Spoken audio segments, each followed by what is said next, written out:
वाली talk show में आप सभी का स्वागत है। मैं हूँ चांदनी साहू। आज हमारे साथ मौजूद हैं इलाहाबाद झांसी मंडल स्नातक चुनाव के बसपा समर्थित प्रत्याशी हरिश्चंद्र पटेल जी। हरिश्चंद्र पटेल जी पूर्व ब्लॉक प्रमुख भी रह चुके हैं। वह अपनी सोशलिस्ट विचारधारा के धनी माने जाते हैं। आज हम उनसे बात करेंगे स्नातक चुनाव के बारे में। तो सबसे पहले आपका हमारे टॉक शो में बहुत बहुत स्वागत है। तो मेरा जो सबसे पहले सवाल है कि अभी लॉकडाउन था कोरोना की वजह से, तो जो स्नातक का चुनाव होने वाला है वो काफ़ी करीब है, तो उसकी तैयारियों के बारे में आप क्या कहेंगे? उससे कोरोना से या लॉकडाउन से कोई इफेक्ट पड़ा है? देखिए, जो वोटर बनने थे वो बन चुके और पिछले सत्र की अपेक्षा इस साल वोटर कम बने हैं। पिछले बार 2,22,000 वोटर थे, अब की बार कुल 1,57,772 वोटर बने। ये तो इसका तो असर पड़ा ही है कुछ न कुछ। तो लेकिन अब चुनाव है और ये संवैधानिक दायित्व है, तो चुनाव तो होना तो जरूरी है। जैसे कि बसपा ने कहा है कि वह स्नातक का चुनाव नहीं लड़ेगी, तो आप बसपा के समर्थित प्रत्याशी, बसपा के समर्थित हैं, तो आपका जो बसपा से सहयोग है स्नातक चुनाव के लिए, क्या वो मिल पा रहा है आपको? देखिए, हमको बसपा का पूर्ण द्वारा सहयोग मिल रहा है।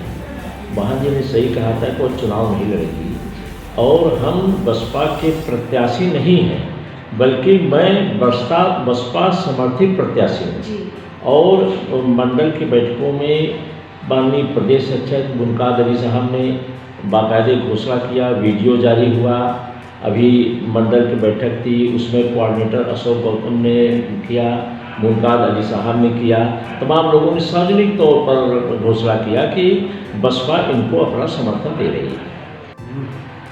जो पिछला चुनाव था उसमें जो बसपा के प्रत्याशी थे वो दूसरे नंबर पे थे, तो इस बार की जीत को आप किस प्रकार से देखते हैं? अपनी जीत को कैसे सुनिश्चित करें? देखिए, इस बार की जीत जो है हमारे सिद्धांतों पर होगी, और अब की बार आप लोग देखेंगे कि बड़ी संख्या में गांव से लोग ग्रेजुएट जो है वोट बने हैं, बड़ी संख्या में वोट बने, और जिसका परिणाम है कि गांव पहले विद्यालयों में मात्र वोट बनते थे। विद्यालय में इस समय आप देख लीजिए कि एक विद्यालय में 10 अध्यापक, 8 अध्यापक, 15 अध्यापक, इससे ज़्यादा किसी विद्यालय में नहीं है। लेकिन अब की बार हर गांव में कहीं 100 वोट, कहीं 200 वोट, कहीं 300 वोट, कहीं 50 वोट, कहीं 20 वोट, बड़ी संख्या में गाँव में नौजवानों ने वोट बनाया, और ये वोट बड़ी संख्या में हम लोगों के समर्थक हैं, और हम लोगों के अनुमान है, और अनुमान ये सुनिश्चित है कि यदि ये वोट पड़ गए तो हम लोगों को कोई जीत से रोक नहीं पाएगा। हरिश्चंद्र पटेल जी, आपके जो चुनाव के मुद्दे, स्नातक चुनाव के मुद्दे, आप किन किन मुद्दों के साथ चुनाव के मैदान में उतरेंगे? जी बिल्कुल, आपका सही सवाल है सवाल। देखिए, इसमें तमाम मुद्दे हैं। सबसे अहम मुद्दा है, जिसे हम ये मानते हैं कि जो हमारे एमपी, एक व्यक्ति एमपी हो जाता है, वही व्यक्ति राज्यसभा का सदस्य हो जाता है, वही व्यक्ति एमएलए हो जाता है, और वही व्यक्ति विधान परिषद का सदस्य हो जाता है। एक व्यक्ति 4 पद पर हो जाता है तो उसको चारों पदों पर पेंशन मिलती है। लेकिन 40 साल सर्विस करने के बाद गवर्नमेंट की, जब हम बुढ़ापे में आते हैं, जब हमको अर्थ की ज़्यादा ज़रूरत होती है, तो उस समय हमको पेंशन विहीन कर दिया जाता है।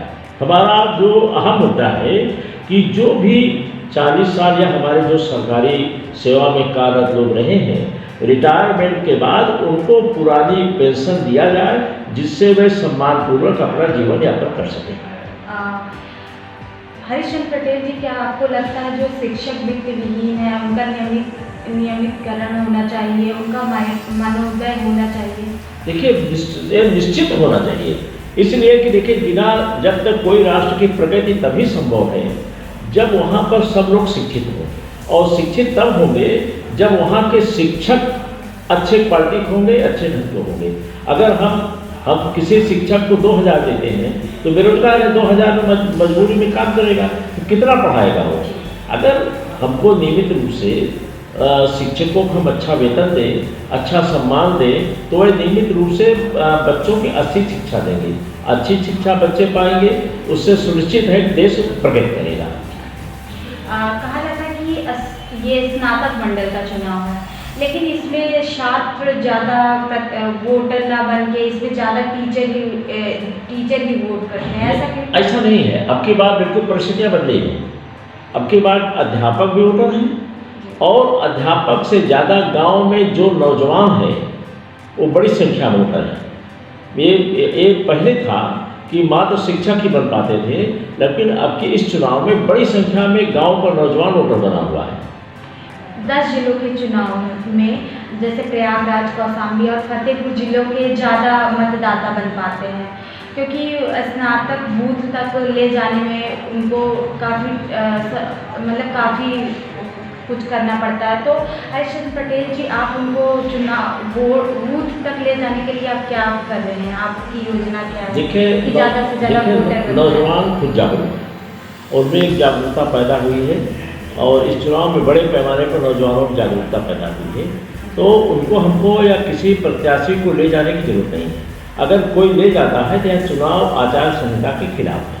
तो अपने आप जो मतदाता हैं वह इतने जागरूक खुद हैं कि मतदान स्थल पर जाकर के वोट करेंगे। अगर आप विधायक बनते हैं तो आप सदन में सबसे पहला आपका प्रश्न क्या होगा? देखिए, हमारा पहला प्रश्न ये होगा कि जो हमारे 40 साल सरकारी सेवाओं में कार्यरत लोग रहे हैं या सरकारी सेवाओं में कार्यरत रहे हैं, उनको पुरानी पेंशन प्रक्रिया बहाल की जाए। हमारा इस पर सवाल नहीं रहेगा, बल्कि हम इस पर संघर्ष भी करेंगे। नंबर 2 हमारा ये होगा कि जो हमारी सरकार कहती है कि हम 1862 रुपया किसानों को धान का क्रय मूल्य देंगे। ईमानदारी की स्थिति है कि आज 1000 रुपया में और 1100 रुपया में किसान धान बेचने के लिए बाध्य है। आखिर ये जो 700 से 800 रुपया किसान नहीं पा रहा है वो किसको जा रहा है? ये सुनिश्चित है कि इस पर सरकार को ध्यान देना चाहिए, चाहे सरकार की मिलीभगत से या अधिकारियों की मिलीभगत से एक बड़े पैमाने पर घोटाला किया जा रहा है। इस पर हम बड़े पैमाने पर आवाज़ उठाएंगे। आप पुराने पेंशन बहाली पर आवाज़ उठाते रहते हैं, तो ये तो केंद्र का विषय है, तो ये प्रदेश सदन में कैसे होगा? सवाल केंद्र और प्रदेश का सवाल नहीं है, सवाल है हमारे अधिकार का। ये कौन करता है कौन नहीं करता इसका प्रश्न नहीं उठता है। क्या प्रदेश सरकार केंद्र सरकार को पैसा नहीं देती है क्या? अगर पैसा देती है, अगर यही प्रदेश सरकार, जिसे हमने बात बताया आपको कि आखिर 51,000 करोड़ रुपया बड़े पूंजीपतियों का माफ कैसे हो गया? उनके पास पैसा है माफ करने के लिए, लेकिन पेंशन देने के लिए नहीं। एक ही व्यक्ति अगर 4 बार हो जाता है MP MLA, उसको 4 बार की पेंशन मिलती है, उसको है। और जो 40 साल नौकरी कर लिया, 30 साल नौकरी कर लिया, उसको 2 पैसा नहीं है। ये पुरानी प्रक्रिया बहाल हो, यही हमारा संघर्ष होगा। इसमें स्नातक मंडल का जो क्षेत्र है वो काफ़ी बड़ा है, तो जो विधायक हैं, क्या आपको लगता है वो अपनी जिम्मेदारी ठीक से निभा पाते हैं? देखिए, ये विधायकों की नीयत पर निर्भर करता है। हमारी जो स्थिति होती है कि जो मुद्दे हैं नौजवानों को, किसानों के, बेरोजगारों को, बुजुर्गों के, उन मुद्दों को पर हम कितना लड़ें, यह हमारा एक अहम मुद्दा होता है। हम बड़ा क्षेत्र होने या उससे मतलब नहीं, हम मुद्दों पर कितना लड़ते हैं सवाल है। आपका जो मुकाबला है वो 4 बार के विधायक रह चुके यज्ञदत्त शर्मा जी से, तो आप उनके सामने अपने आप को कहाँ पर देखते हैं? देखिए, हमारा किसी से मुकाबला नहीं है, मैं किसी से अपना मुकाबला नहीं मानता। और निश्चित है जो शर्मा जी कई बार रहे, इसमें कोई दो नहीं, लेकिन कैसे रहे हैं ये हम लोग जानते हैं। वो परिस्थितियाँ बिल्कुल भिन्न हो चुकी हैं। अब मतदाता जागरूक हो गया है। और देखिए, स्थिति ये है, हम तो ये भी सवाल उठाते हैं कि मैं किसी व्यक्ति पर नहीं जाता हूँ।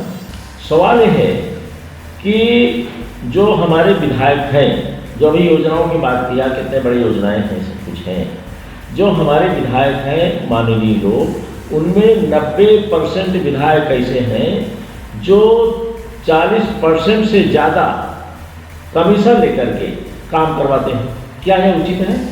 ये सरकार का पैसा है, हमारा पैसा नहीं है, तो आखिर 40% क्यों लेते हैं? इसका कोई वही पेंशन ले लेंगे, लेकिन वह पेंशन के लिए जो गरीब है उसके लिए आवाज़ नहीं उठाएंगे, तो उनको पेंशन क्यों चाहिए? हमारा तो भी है मुद्दा कि विधायकों का, सांसदों का इनको निश्चित तौर पर सारी की सारी सुविधाएं या पेंशन जो उस कार्यकाल के बाद बंद कर दी जानी चाहिए, निश्चित तौर पर इनका बंद होना चाहिए। क्यों नहीं पाते भाई पेंशन दें?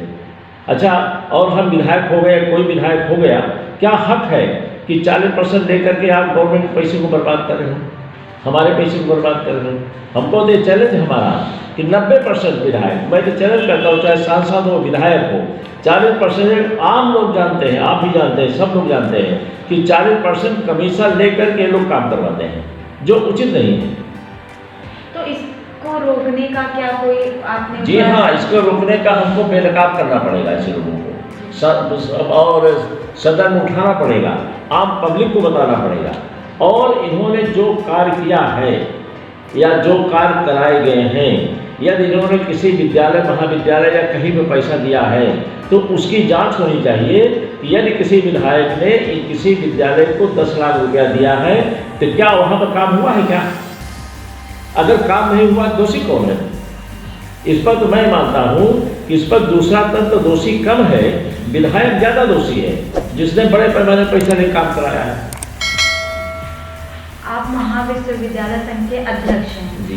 तो आप महाविश्वविद्यालय संघ में क्या क्या समस्याएं देखते हैं जो सदन में आप उसका प्रश्न उठाएंगे, उस समस्याओं को उठाएंगे? देखिए, महाविद्यालयों के सामने तमाम समस्याएं हैं और उन समस्याओं को तो हम लोग उठाएंगे ही। जैसे अब हमारा पहला, हम महाविद्यालय के अध्यक्ष हैं, तो जो हमारे यहाँ तमाम ऐसे छात्र हैं जो पैसे के अभाव में, चाहे जो भी हो, एससी हो, बैकवर्ड हो, सामान्य हो, जो पैसे के अभाव में शिक्षा नहीं प्राप्त कर पाते, हमारी पहली प्राथमिकता होगी कि इसको इतना व्यवहारिक बनाया जाए कि हर गरीब का बच्चा पढ़ सके। जैसे एक है नीति हमारी, आप लोग जानते हैं, पढ़े लिखे हैं, सब लोग हैं, नीट की परीक्षा होती है। नीट की परीक्षा पास कर लीजिए, आप पास कर लीजिए, तो क्या आपके पास 18 लाख रुपया है कि किसी विद्यालय में या विश्वविद्यालय में आप एडमिशन लेकर के 18 लाख रुपया पर ईयर देकर डॉक्टर बन सकें? कितने लोगों के पास है? तो यह हम कहते हैं जो हमारे अध्यापक भाई है या 60, 70, 80 हज़ार रुपया तनख्वाह पाते हैं, क्या अगर उनको अपने बेटे को डॉक्टर बनाना है तो 18 लाख रुपया प्रति माह खर्च करने की स्थिति में है? तो ये जो शिक्षा का बाजारीकरण हुआ है, इसको बंद हो, और ये जो दोहरी नीति है, ये शिक्षा बंद होनी चाहिए। आप आज के समय में छात्रों की सबसे बड़ी समस्या क्या देखते हैं? आपकी नज़र में क्या है छात्रों की? देखिए, छात्र आज के समय में हमारी जो सबसे बड़ी समस्या है कि छात्र के पास कोई दर्शन नहीं है। वो इंटर पढ़ रहा है, क्यों पढ़ रहा है उसको यही नहीं मालूम है, बीए में पढ़ रहा है, क्यों पढ़ रहा है उसके लिए यही नहीं मालूम है, उसके पास कोई उद्देश्य नहीं है। और उद्देश्य विहीन छात्र आज इसमें पिस रहा है बड़े पैमाने पर, और ये सरकार के काम है कि हमको नौजवानों को, सबको एक उसको उद्देश्य सहित एक शिक्षा दे, जिससे उसको आगे चलकर भविष्य में नौकरी के लिए या रोजगार के लिए दूर दूर भटकना न पड़े। अब देखिए, एक है और मैं एक बड़ा अहम सवाल है, आप ग्रेजुएट हो गए या कोई कुछ हो गया, ग्रेजुएट होने के बाद या पीएचडी होने के बाद तत्काल नौकरी नहीं मिलती है, इंटर होने के बाद तत्काल नौकरी नहीं मिलती है, या कोई काम आदमी नहीं कर पाता है। हमारा ये कहना है कि ऐसे नौजवान जिन्होंने अपनी पढ़ाई पूरी कर ली है, उनको 5 साल तक नौकरी के लिए प्रयास करने या अपना स्वरोजगार करने के लिए प्रयास करने का मौका सरकार को इस शर्त पर देना चाहिए कि 5 साल तक उनको तैयारी का मुआवजा, तैयारी का खर्चा दे, जैसा कुछ प्राप्त कर भी रहे हैं। इसको ऐसा नहीं है जैसे बिहार में हो रहा है। तो अगर आप बेरोजगार, मैं बेरोजगार हूँ, बीए पास कर लिया, अगर 5 साल तक मुझको एक आर्थिक पैकेज मिलता जाए तो हम अपनी नौकरी के लिए या उद्योग के लिए प्रयास करेंगे। हमारी अपनी एक योजना है जिस पर हमको, आपको, सबको मिलकर के आवाज़ उठानी पड़ेगी। आज के समय में युवा सबसे ज़्यादा रोजगार के लिए भटक रहे हैं, क्योंकि जो हमारी शिक्षा है वो रोजगार परक ना हो के परंपरागत शिक्षा है, क्या आपको लगता है इसमें बदलाव होना चाहिए? इसमें बहुत ही बदलाव की आवश्यकता है। इसमें बहुत, जब तक देखिए नौकरी हर व्यक्ति को नहीं मिलनी, ये मान लीजिए आप, जब तक सब लोगों को हम रोजगार परक शिक्षा नहीं देंगे, नौकरी तो बहुत कम है, और रोजगार परक शिक्षा देना, और हमारे देश में इसका बहुत बड़ा अभाव है। और कुछ लोग ये चाहते हैं कि लोगों को रोजगार न मिले, बल्कि इसलिए कि वह बेरोजगार रहेंगे तो उनका काम चलता रहेगा। स्नातक चुनाव में जहां कई लाख वोटर होने चाहिए और 25 से 27,000% के वोट पाकर विधायक बच जाते हैं, तो आप मतदाता बढ़ाने के लिए आपका प्रयास क्या है? देखिए, हम लोग तो मतदाता को सिर्फ जागरूक कर सकते हैं। हाँ जी, आपका जागरूक, हम लोग जागरूक करते हैं मतदाता को कि भाई आप लोग वोटर बने, और इस पर हम लोगों को प्रयास लगाता रहता है, और इस पर सरकार को भी अपना प्रयास करना चाहिए कि मतदाता ज़्यादा से ज़्यादा बने। और उच्च शिक्षा प्राप्त करने के बाद जैसे युवा बेरोजगार होते हैं, रोजगार के लिए भटकते रहते हैं, तो उनके लिए आपका क्या प्रयास है? आपका चुनावी मुद्दा बन सकता है, आपके प्रयास क्या होंगे? कि हम तो पहले ही कहा कि सबसे पहले जो हमारा नौजवान निकलता है पढ़ाई करने के बाद, उसको 5 साल तक, मुआवजा शब्द मैं नहीं कहूँगा, क्योंकि मुआवजा शब्द हमारे नौजवानों के लिए एक कहना उनकी तौहीन करता है। जी जी। 5 साल तक नौजवानों को, हर नौजवान को जो पढ़ाई करके निकलता है, 5 साल तक उसको तैयारी भत्ता का मतलब ये है कि सर्विस के लिए अपनी तैयारी करे, एग्जाम दे करे, अगर स्वरोजगार करना चाहता है उसके लिए अपनी तैयारी करे, तो 5 साल तक सुनिश्चित हो कि वो उसको तैयारी भत्ता मिले। और सबसे आखिरी सवाल मेरा ये है कि स्नातक मंडल के वोटरों और 10 जिलों के जनता से आप क्या आह्वान करना चाहेंगे? आपका संदेश क्या होगा? देखिए, मैं तो सिर्फ यही आह्वान करना चाहूँगा 10 जिलों की जनता से कि हम समता मूलक समाज की स्थापना करना चाहते हैं। नंबर 1, हमारे बुजुर्गों का, महिलाओं का सम्मान हो, और आज के ज़माने में सबसे आवश्यक हो गया है मैडम साहब कि अगर मेरे पास 2 पैसा नहीं है तो हमारा बेटा भी मुझको कुछ मानने वाला नहीं। जो आज की स्थितियाँ हैं, तो अब उन स्थितियों को कैसे हम पूरा करें? जैसे उसको हम ऐसे पूरा कर सकते हैं, जैसे हमने कहा कि आप उनको वृद्धा पेंशन दीजिए, नंबर 1। सरकारी नौकरी में जो काम करते हैं उनको दीजिए पैसे, नौजवानों को दीजिए, कुछ करिए। और किसानों को अगर आपने कह दिया कि 1862 रुपया हमारा धान का क्रय मूल्य होगा, तो क्या वजह है कि किसान का धान 1000 से 1100 में खरीदा जा रहा है? इस पर एक जन आंदोलन की आवश्यकता है। ये जो पैसा है 600, 700, 800 रुपया, इसका बिचौलिया खा रहा है बड़े पैमाने पर, और सरकारी मिली भगत से खा रहा है। आखिर इस पर सरकार बोलती क्यों नहीं? अगर सरकार ना बोलने का मतलब सरकार को इस पर नॉलेज है, ज्ञान है, और सरकार को ना बोलने का मतलब है कि कहीं न कहीं उसकी भी संलिप्तता है। आपका हमारे टॉक शो में बात करने के लिए बहुत बहुत धन्यवाद। आज हमारे साथ मौजूद थे झांसी इलाहाबाद स्नातक मंडल के प्रत्याशी हरिश्चंद्र पटेल जी। उन्होंने आज हमसे हमारे टॉक शो में बात की और हमारे प्रश्नों के जवाब दिए, और उन्होंने स्नातक चुनाव की तैयारियों के बारे में बात की। उन्होंने बताया कि जो हमारी शिक्षा की परंपरा शिक्षा की नीति, वो परंपरा शिक्षा नीति ना होकर रोजगार परक शिक्षा की नीति होनी चाहिए। हम आगे भी आपको ऐसे ही जनप्रतिनिधि से मुलाकात करवाते रहेंगे। तब तक के लिए दीजिए मुझे इजाज़त। धन्यवाद।